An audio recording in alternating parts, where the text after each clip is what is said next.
Hi there, thanks for joining me today. I'm Jackie and I've just finished this sea glass mosaic and I'm going to take some pictures of it. So in this video, I'm going to give you some tips on what I do to try and get a good picture of my sea glass mosaics. They are kind of fussy to get good pictures of, but at the same time, they're inanimate objects. So it's not like trying to take a picture of a pet or a child that's going to take off on you, but they will sit there, which is good, but getting the right lighting and everything can be difficult. So I'll give you a few things that I've learned about taking some pictures of your artwork once you've finished it.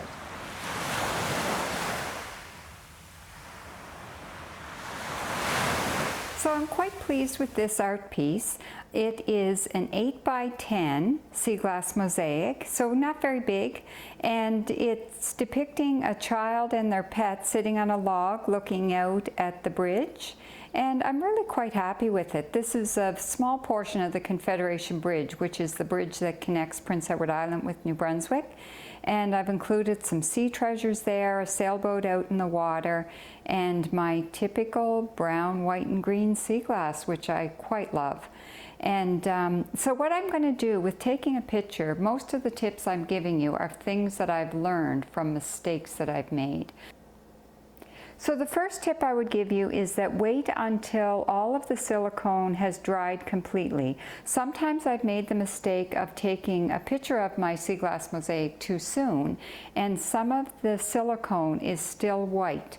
But if you turn this piece over, you'll see what I mean. Here is a little bit of white on some of these larger pieces. I always look at the back of some of the larger pieces to know for sure if the silicone has totally dried. But these two pieces have a little bit of white on them, so it's going to still have some setting to do, but from the front you can't notice it, so I'm going to go ahead and take some pictures of this one today.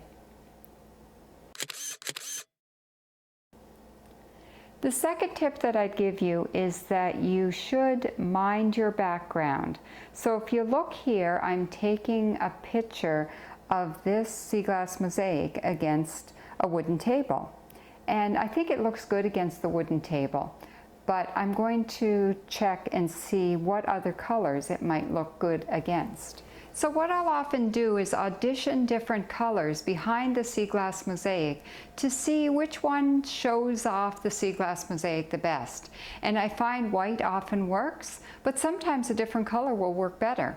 So what I'll do is I'll take the different backgrounds, I'll take pictures with the different backgrounds, and then I'll look at all the pictures and see which one I like the best. This gold fabric works really nicely to bring out the gold paint in the frame, but that doesn't necessarily mean it's going to be the best choice for a picture. So we'll see about this one. This pale blue fabric may look nice. If I choose this one, I'm going to have to press the fabric because it has some wrinkles in it and then take some better pictures. But it's okay for this, for auditioning. Black often works well too.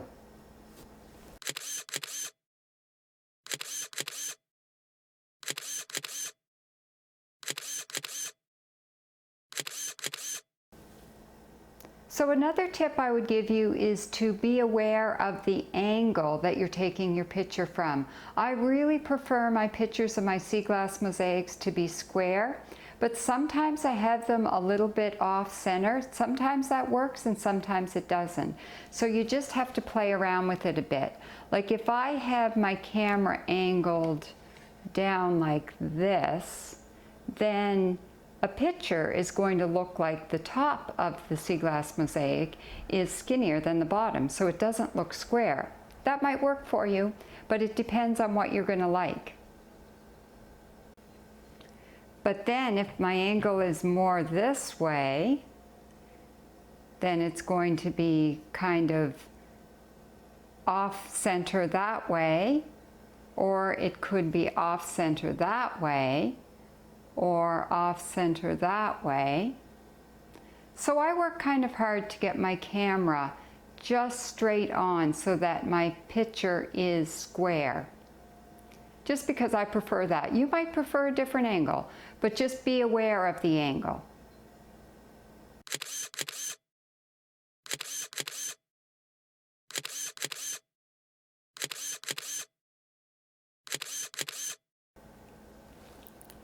Another thing to be aware of when you're taking a picture of a sea glass mosaic is that the lighting really matters. So here the lighting isn't great. It's not really showcasing the sea glass nice.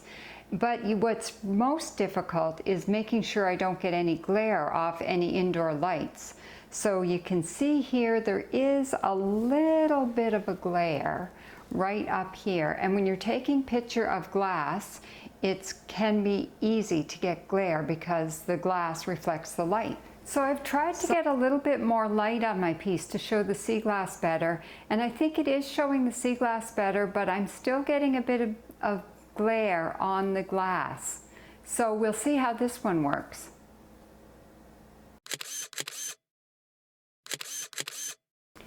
So my preferred way to display sea glass mosaics is in a window because I love the way the daylight shines through. It's kind of an overcast day today, so it's not really, you're not getting any glare. But on a really bright sunny day, you would get some glare if you tried to take a picture like this, but the sea glass looks spectacular on a really sunny day. The problem with taking a picture when your sea glass mosaic is hanging in the window is, as you can see, the white frame turns dark. So you don't get a true picture of what the mosaic looks like to your eye. So my preference is definitely to take pictures outdoors because I like the aid of the sun or the aid of the outdoor lighting. Today the sun is behind the clouds, so there's no glare of the sun off my piece, which you always have to be aware of, but I still can get a benefit from outdoor lighting. You do have to be aware of the setting that you're using. Here I love putting my pieces against a piece of driftwood, but as you can see here, the driftwood is showing through. So I usually just take a bunch of pictures and see how they work and see if the lighting's working, if the background that I'm using is showing through the sea glass mosaic, because it does show through some. And we'll see how this works.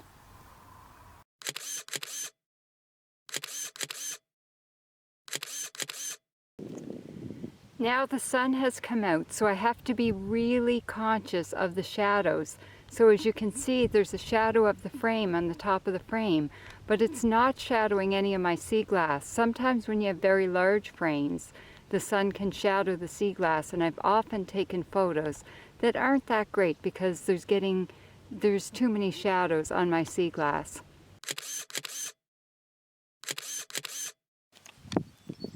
So another tip I would give you is to use whatever outdoor setting you have available to you and audition a number of pictures just to see how your sea glass mosaic shows up.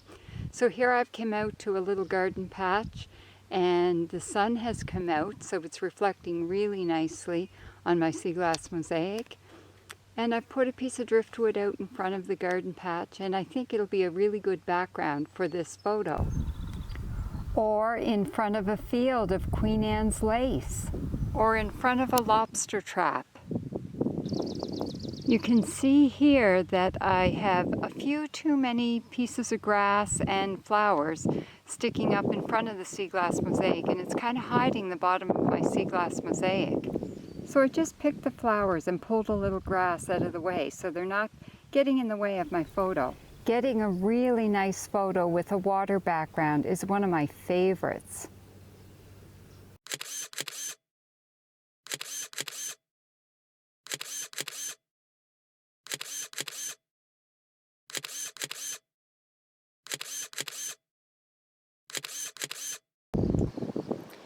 And of course, coming down to the beach is always my favorite. When I can, I'll always bring a piece of my sea glass art down to the beach for photos.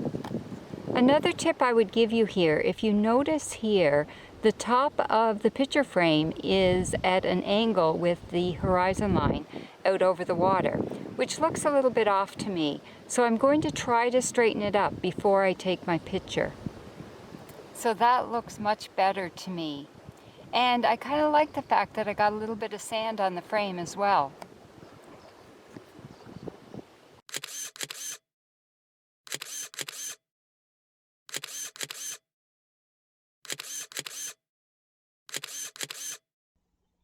So I've reviewed all of the photos that I've taken, and this one for me is the winner. I really like the angle and the lighting, and I feel like the beach setting really showcases the sea glass well, because the majority of this sea glass would have come up off this beach. So having a picture of the mosaic on this beach is really special to me. So this is the one I'm going to keep to showcase my sea glass mosaic of the bridge. So I really hope you get out there and take some good pictures of your sea glass mosaics. And if you're willing to share those photos with me and allow me to share them with my YouTube audience, that would be wonderful. I find people love to see pictures of what other people are creating, not just me. They want to see what you're making as well. So thanks so much for joining me today. And until next time, I hope you get out to the beach and happy sea glass hunting.